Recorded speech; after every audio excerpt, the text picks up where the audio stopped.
There we go. All relaxed. We only have 2 microphones. You guys have got to share a bit, so hopefully that'll be okay. It's so awesome to have you guys all back here. Thank you, sir. Thank you guys. What's up, everybody? I see a lot of Cobra Kai. It is. I'll tell you what. Would you mind getting to audience questions first, because these folks are hungry. And we actually have a new member actually just joined us, Tom Parobek, who plays Little John. Little Johnny, just coming out. Is this your first Comic-Con? Is this your first Comic-Con? Yeah? Yeah, I've been in Comic-Con so far. Okay, well buckle up. Here we go. You got a question? Raise your hands. Let's make this happen. Elisa's got this side of the room. I got this side of the room. So, can you all do a backflip? Yes, Tanner, ready? Backflip. Tanner will do it for all of us. Here we go. Not on Sundays. This is for the original 3, Martin, William, and Ralph. What was your favorite scene that you did in the first movie? Good, Marty. In the first movie, I liked when they were fighting, and there were 2 moments. One, when I cleaned Billy's nose and he wiped the blood, and, no mercy. And the other one was finishing. On the screen finishing, there's a great music cue. I was like, finishing, boom. I love that. I love music cues in movies. Very well. When I finished them.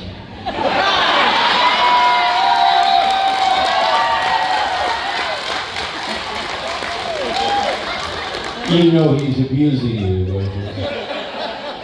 There's only one Karate Kid, we all know. And we won't dwell on that, but there's only one Karate Kid. My favorite part of filming the movie was the skeleton fight scene.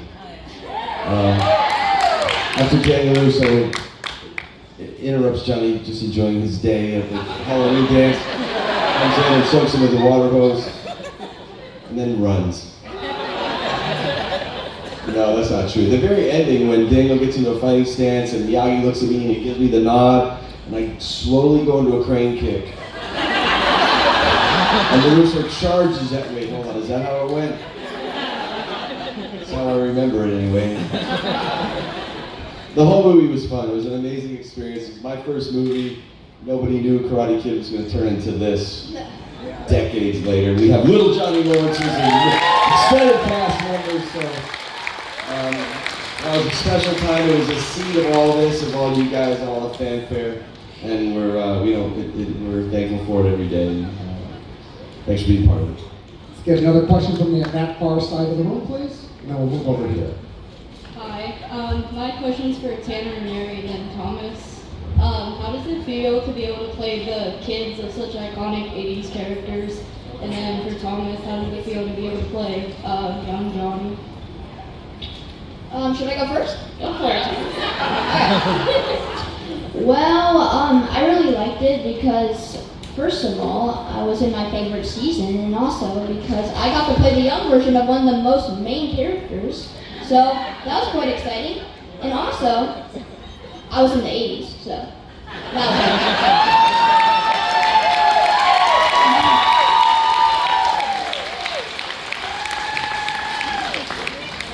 Technically, that's your dad talking. Yeah. Thank you, Dad.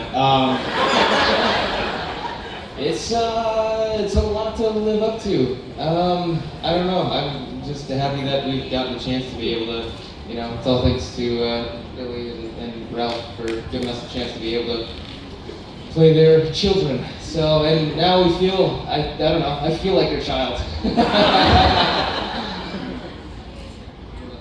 By that he means he misbehaves. No, I obviously it's a huge honor. I was terrified in the beginning, and Ralph was instantly so nice, which was wonderful, and made it more terrifying. I was like, do not disappoint him. But it's such a blast. I carry the weight of it with a lot of gratitude and a lot of excitement, because obviously we wouldn't be so fortunate to be here without them, and then without you guys, and the excitement to see our storylines carried out. So I'm just really, really, really grateful to be here. Well, yeah, I mean, Sensei Don Lee, obviously, he's our fight coordinator. He's probably the best out of all of us. But I would actually say this season, Brandon Lee, who plays Quan, came in and really motivated us to bring it to a new level, because he's phenomenal. So I'd probably give it to Brandon Lee. You got it? That's just a facial reaction question. I know you can't spoil, but will we see Dutch or find out who Tori's father is at all in this season? Stoicism, I love it. And then to Yuji, in your prime, who wins? In everybody's prime, you, Johnny, Daniel, or the bad boy? In everybody's prime. Now this is Yuji's question. Leave the audience out of it. Who do you got? And if there's a tie-breaking vote, I would challenge Sensei Kreese. Did you insult me? I'm not in my prime? Are you serious?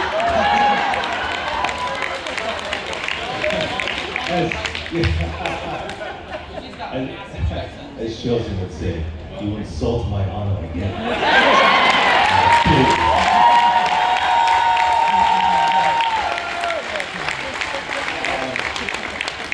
In our prime? Wow, that's a tough one. I didn't know all the secrets of Miyagi, so I can't say it's me. I'll leave it up to you guys.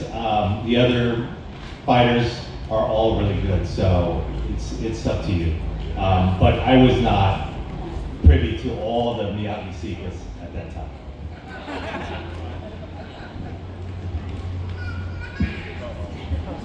Well, needless to say,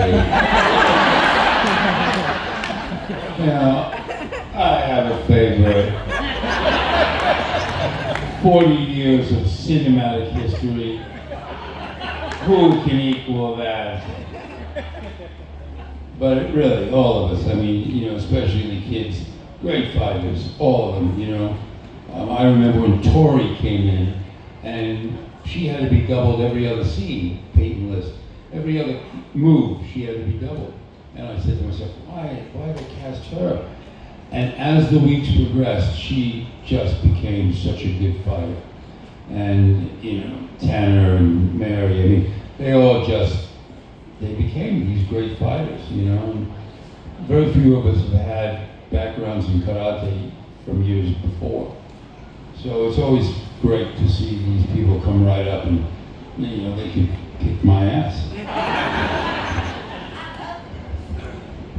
Next question. All right. Why end the series now? And is there anything, planned for the future?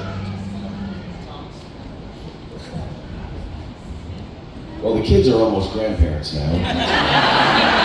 Other than that, when the guys pitched the story, they really had 6 seasons in mind. They had a full story, like really where this chapter of the Miyagi-verse, the Cobra Kai Karate Kid universe ends.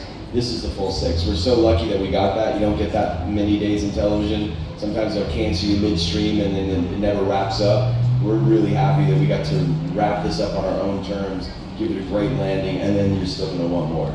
What's more, we'll see.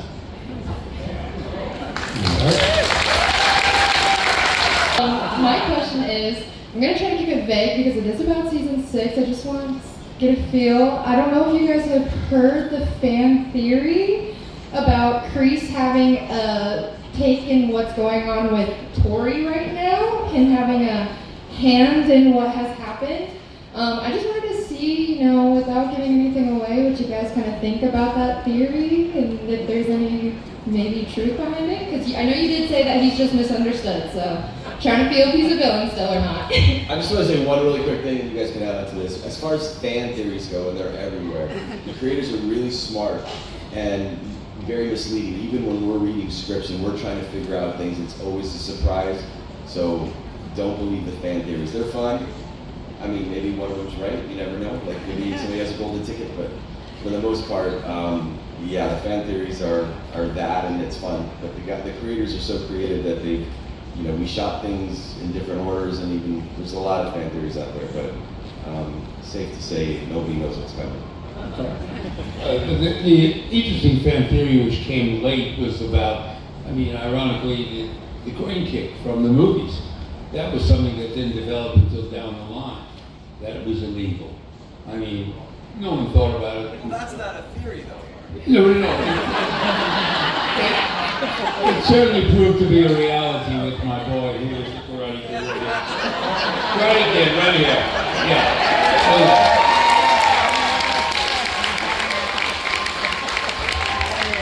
But honestly, the bottom line is that, when I went to see these riders in the second season, and I met with mercenaries, and I met with Army Rangers, because that's where Kreese comes from.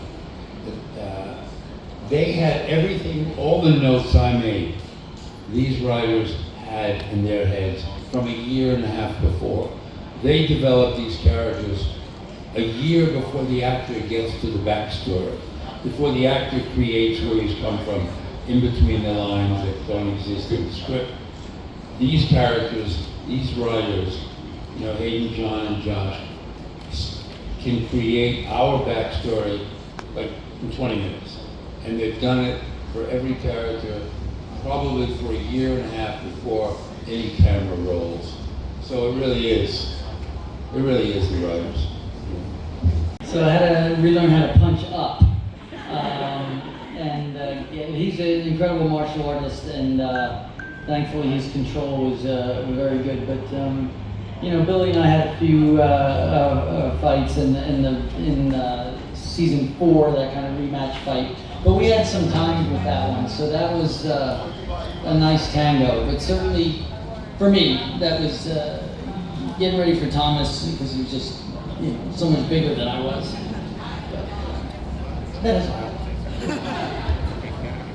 Do you guys have any favorite or special memories from working with Pat Morita during the Karate Kid movies? Listen, Pat, I always call him the secret sauce, the soulful magic of the Karate Kid universe, because truthfully, that character of Mr. Miyagi and that performance is, what's so special about, one of the most special things about the original film. So without that, I don't think we have the life and going forward, certainly 40 years of time. He was very dedicated, very genuinely responsible, and felt the responsibility of his Japanese American heritage, and really cared very much that it was honest and truthful. And I think he brought that along, handed that off to me, and I think everyone else would feel the same way. So it's nice that we're able to keep Miyagi alive throughout the Cobra Kai series. In this season, there's some maybe potential tainted images of who he really was, which opens up the whole humanizing factor in his character. So it's we feel he's blessing us from above, and it's really a driving force with it all. He was pretty wonderful. Anybody else?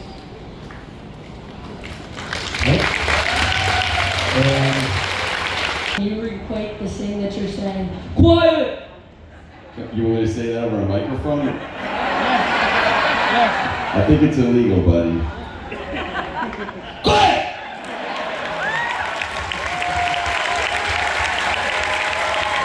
Okay? The Cobra Kai panel! Thank you, guys! Thank you. Once again, head to the tables, photo ops. Make sure you check it out. The Cobra Kai panel.